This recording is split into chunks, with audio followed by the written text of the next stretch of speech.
Alright, so welcome back to my 27 part Billy Hatcher and the Giant Egg 80% tutorial. So today I'll be covering the 4th level of the route I take, which is of course 2-2, being the Glur fight. Now this is the second boss of the game and he is a pain in the ass. And I don't mean that like exaggerating, he is a pain in the ass. So trying to describe this might be a bit difficult, and I'm not going to show you the fast way to fight him, because the fast way to fight him is really kind of risky for a beginner and you can lose a lot of time trying to attempt it. But I'll show some strategies you can do to beat him a bit faster than the casual strategies. But regardless, I'm going to go straight into this level. I'm going to do a run through.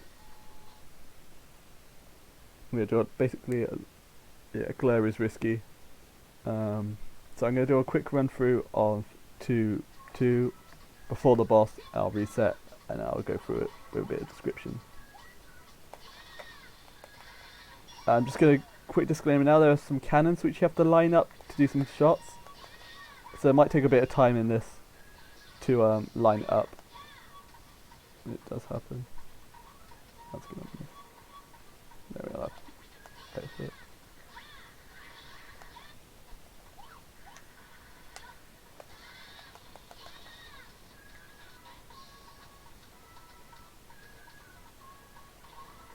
That's a miss.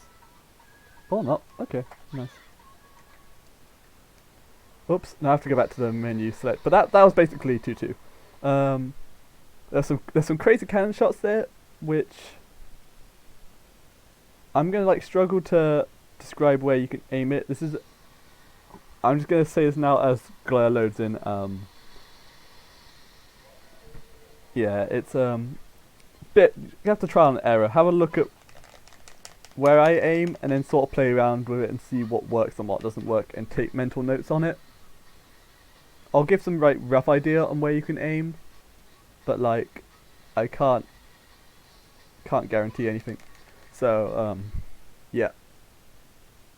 So I'm just gonna now break down the level. It's a very short level compared to like the first one. They're both very short, but like this is even shorter.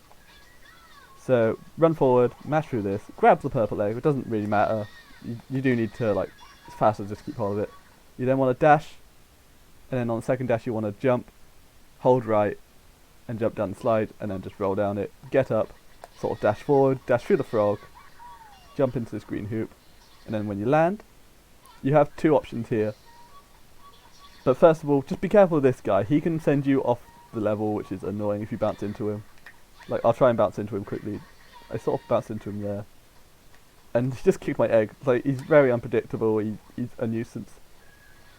The first thing you could do, if you want to be, if you want to be safe, you could just break the switch and walk to the cannon. Or if not, you could just jump around it and then roll into it. So when you're in the cannon, you want to bring it to as far as you can to the left. And then roughly around this position, I tamed end, see where the flag sort of curves in, you kind of want to have it underneath the halfway point, just a little bit underneath halfway, not completely halfway, because otherwise you'll just go over and miss. So if I press A here, Billy will bounce off this wall and onto the bottom of the slide, which can save you a lot of time. There's a penguin here, I'm just going to pause. Actually no, I'm going to kill the penguin. You don't have to kill these penguins, by the way, I'm just doing it so I have space to describe what's going to happen next. So what we want to do is then we want to get up and we want to dash over here, and then we want to do a jump onto this ledge and then do a bounce, and then at the peak you want to just roll onto here. This text box you can skip with like a well-timed jump as soon as you get up, but that can also get you off the ledge, and it's like a pain in the ass if you die here. It's not a huge pain in the ass because you will spawn right back here, and that's something I'm going to discuss next. So the second part is the next cannon, and now if he messes up, don't worry, you'll just spawn back at the beginning of this section and lose hardly any time. Noticing down in the corner there's like a little funky pixel, but yeah, you want to aim it roughly so that your reticle is lined up with this blue line here, and then roughly this sort of spacing between the sort of the reticles and the skull. I tend to look at how far the reticle is inside the skull as a basic reference. This will work. So if I shoot Billy now, he'll just land by glare, which is awesome because that just skipped the entire level. So now I'm going to go in and I'm going to fight glare once.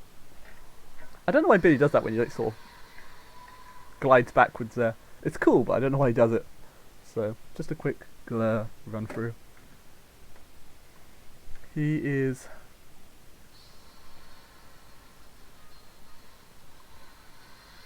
a pain in the ass. I'm not going to do the fast strats here, but I will advise. Oh, Jesus.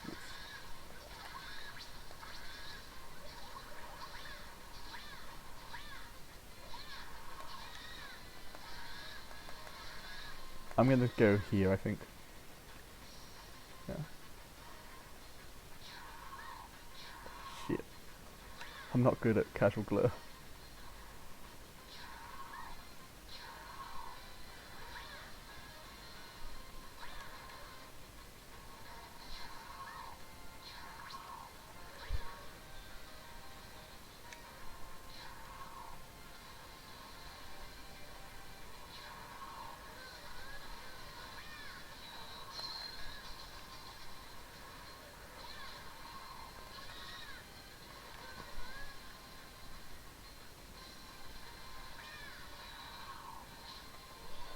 So yeah, that was I guess a medium fast way of doing glare.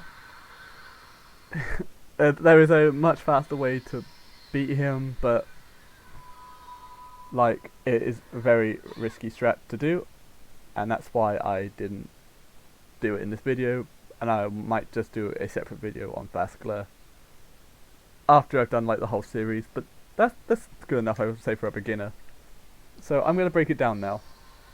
So, in my example, I went for the apple but I missed it and went for the cherry instead, and that's why my position was a bit different. So, as soon as you basically spawn in, you want to go to the left, pick up the egg, and then dash towards that apple, grab it, and then that's basically the first thing you want to do. Just go to the egg, grab the apple, which I just did there, and then you want to head towards the cherry. You can do this at your own pace, just grab the rest of the fruit. Getting that apple is the important part though. So as glare, you then want to come to like roughly here. Then when glare becomes vulnerable, just throw your egg at him. And I tend to come to like roughly this part. I was a bit different in the example because of course picking up the wrong fruit. But I guess whatever fruit you pick up first, just make sure you're at that point to pick it up when it respawns. So yeah, here we just wait here for glare to spawn in. He comes out here, we then walk away from where he's going to land, so then we can hit him twice. He's then going to jump back in, we're going to wait at this spot again for him to come back in, we hit him twice. He's going to come back in, here he comes. I think after the next hit, the apple should spawn right at our feet, which he did. Okay, and then, after that hit, I think that's the 5th or 4th one, I can't remember. Zelda, if you're here, can you just clarify that for me? I think it's the 5th. So after the 5th set of hits, he's going to come over to where this pineapple is. You just want to throw your pineapple, you want to throw your egg in front of the pineapple. Because you can then hit him, which will then just make him start shooting immediately, which saves a bit of time. And then when you fumble again, throw your egg. So there's a thing about glare. And this is how the fast glare strat works. This won't work in this example because I accidentally got some funky hits on him to speed it up, I guess. But if he's like got more health than that, what you can do is you can throw your egg on the ground with like jumping, pressing B, and that shockwave will appear. If he gets hit by that shockwave as he's landing, you can hit him again. And that's basically the whole idea of fast glare, is doing that movement over and over again. But it is risky if you don't know the movements because you can break your egg and slow yourself down. But we don't need to worry about that. What I'm going to do is I'm just going to wait for glare, and then when he comes out, I'm just going to throw my egg like that. as the shockwave hit him, and that will kill him. If he has more health than that, and you have the giant egg, sort of move a bit first, then throw the egg, so the shockwave still hits him, but he won't land on your egg. So now he's dead, just pick up the emblem. I think I'll move my egg. And that's Glur. It's, as I just said, it is a pain in the ass. That was a pain in the ass to like try and even explain, because it was just, ugh. But similar to 1-2. Once you watch that cutscene, just mash start, get to level select, and then go on. But I've been Kyron, thank you for watching this part of my tutorial. Check out the next one coming up very soon. Check out my Twitch channel, twitch.tv/Kyron, where I will be doing runs of Billy Hatcher. If you want to ask questions, come there, go to the Discord. Also, if you've got any VODs you want me to analyse, say where you could be saving time, I'm happy to like analyse it, because like I want to help people run this game. I've been Kyron. See ya. Goodbye.